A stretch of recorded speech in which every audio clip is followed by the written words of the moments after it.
সন্তান যদি বাবা মায়ের আগে ইন্তেকাল করে, বাবা তো সন্তানের লাশের পেছনে পেছনে যাইতে পারে, বাবা তো সন্তানের কবরেও নামতে পারে। বলে কেন, বাবার কলিজায় কি মায়া নাই?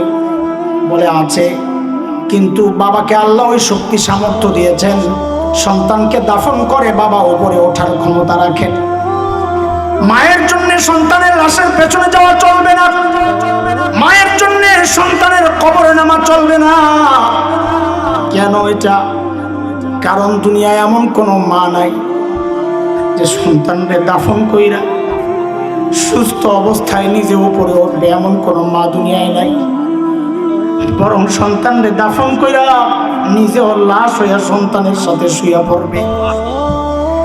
এরে দোস্ত, কেন মার কলিজায় এত মায়া? মা আমার চোখ বানাইছেন, এক কথা বলেন, মা আমার কান বানাইছেন, আমার হাত পাও কিছু বানাইছেন?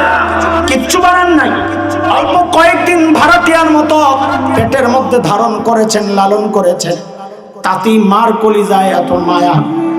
তাইলে যেই আল্লাহ আমার চোখ বানাইছেন, ওই আল্লাহর কত মায়া।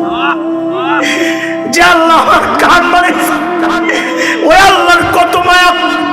যে আল্লাহ আমার হাত পাও সব বানাইছেন, ওই আল্লাহর কত মায়া। তুমি কি দেখো না মালিকের কত মায়া? তুমি কি দেখো না? এরে ভাই, আমি আর তুমি যখন দরজা জানালা আটকায়া ভেতরে গুনাহ করি, সব বন্ধ, কেউ দেখে না, গুনাহ করি, নাফরমানি করি মালিকের। মালিক চাইলেই তো তখন আযাব দিয়ে আমাকে তোমাকে ধ্বংস করতে পারতেন, কিন্তু মালিকের মায়া দেখো। ওই অবস্থায় মালিক দরজার নিচে দিয়া বাতাস আর অক্সিজেন পাঠাইয়া দেন, যেন আমি আর তুমি মারা না যাই।